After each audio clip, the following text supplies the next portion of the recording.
Hi everyone, my name is Jose Calderon, and for me it's a really good pleasure to stay with you again. So in this time, my presentation is about connectors, and okay, let's start. Okay, to introduce the topic, I would like to talk about what is a connector and to have an idea about what it means. I would like to mention that connectors are those that connect words or phrases to relate and connect ideas within sentences or text for a better sense of the message or speech. Okay, sometimes we know that uh, we have written a paragraph or text, and sometimes we don't know how to use the connectors or the correct word to join two sentences. So the connector achieve this function. For example, I have this example in the screen that we have two clauses. The first one is I wake up early today, and the another one is I take a shower. As we can see, we have two sentences, but if I want to join them, I have to use a connector. For example, the word so. So my clauses now are are forming one sentence. I wake up early today, so I take a shower. Okay, and in this example, the connector joins two independent clauses. Okay, that is an idea about how the connector works. So to continue, I would like to explain that there exist three types of connectors. Coordinating conjunctions, that are those connectors that join two independent clauses. For example, as we saw the last example, subordinating conjunctions, that are those connectors that connect ideas between sentences, and the transitions that connect ideas between blocks of text, larger section of text, or sentences. Uh, the transitions are most commonly used in paragraph extended paragraphs and descriptions, etc. So let's see how connectors work.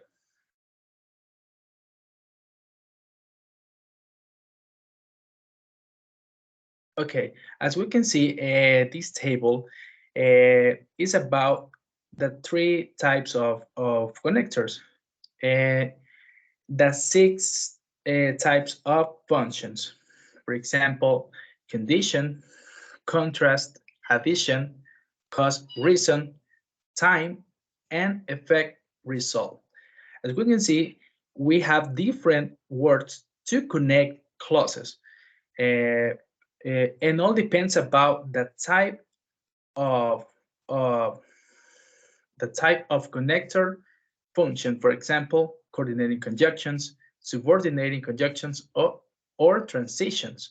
So uh, if you can pause the screen or the video, you can notice that we are going to use some of these connectors in future examples to have an idea how to use it and when to use it. So important, there exist transitions for for blocks of text, and and that connectors are, for example, first of all, in conclusion, and others. To as I said before, to large phrases or large descriptions. Okay, to have an idea how the connectors works and giving some examples, the coordinating conjunctions uh, uh, have a difference with subordinating conjunctions. Okay, for example, if we want to create a coordinating conjunction with effect result function, we have the next example. I need to wake up early tomorrow, so I'm going to sleep now. If we want to create a contrast function, I want to eat something, but I don't have money. Okay, what is the grammar note and what can you notice in these sentences? That the coordinating conjunctions is preceded by a comma, so the connector is after the comma, and you can identify, for example, tomorrow, comma, the connector so in the effect result function, and something, comma, the connector but in the contrast function. So it is easy to identify a coordinating conjunction. So what is the function of the subordinating conjunctions? Okay, as we can see, the cause reason function, because I slept early yesterday, I wake up early today. Now, cause reason function. I am feeling better since I do exercise. Okay, what is the difference here? As you can notice, the difference is the comma and the fluency of the sentence. Because the subordinated conjunctions, if we put it in the beginning, is preceded by a comma, okay? For example, because I slept early yesterday is the subordinating conjunction, okay? We start with the connector because. So if we putting in, for example, in the middle, and if the subordinated conjunction follows the independent clause, it doesn't need a comma, okay? That sentence is without pauses, and is you have to pronounce it the whole sentence without pauses, okay? So, okay, talking about the difference is, as you can see, you can use it in the beginning or sometimes in the middle, okay?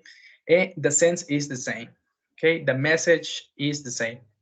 So talking about the transitions, that transitions, we can use it in two forms: to connect sentences or to connect blocks of text. Okay, I have some examples to identify the difference. To connect sentences, we're going in this example, we're going to use the time function. My package from China is on the way. Meanwhile, I will wait for it. My package from China is on the way. I will, meanwhile, wait for it. My package from China is on the way. I will wait for it. Meanwhile. Okay. What is the difference in the to connect sentences? Okay. As we can see, we can use it in the beginning, between the sentence, or at the end of the sentence. And the message and the sense of the sentence is the same. The only difference is the pauses that you realizes and the grammar, because if you use it in the for example, in the beginning, it is preceded by a period. If you use it in the middle, is preceded and followed by a comma. But also, if you use it to the final, is preceded by a comma. So the difference is the pronunciation and the grammar and punctuation, okay? But the sense is the same. Now, how to use transitions to connect blocks of text. I have two examples. I have many pets at home. For example, I have a cat, a dog, a rabbit, and a parrot. In conclusion, we can't do anything until the ambulance comes.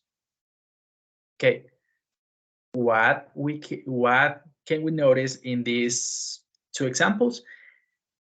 That the transition is used in the beginning and followed by a comma. So in these transitions, we start with this connector. So then we put a comma and continue with examples or with conclusions, the summarizing, etc. Okay, in conclusion, what have we learned today about connectors? Okay, as we can see, the connectors help to us to create, to join two sentences in a paragraph, text, or ideas that we have to say, to write, to, I don't know, to express, for example. If we want to write a paragraph, and sometimes we don't know the connectors, and we write paragraphs that looks forced because we write a sentence and then we put a period, sentence, period, and that text or paragraph looks forced. But with connectors, creates and joins the message and looks with more fluency. Okay, so that is the main function of these connectors, to create a fluency in a conversation or text, and also to improve our speaking skills in real conversations. So that was my presentation about the connectors, and also I would like to appreciate your attention, and I see you in the next class. Thanks.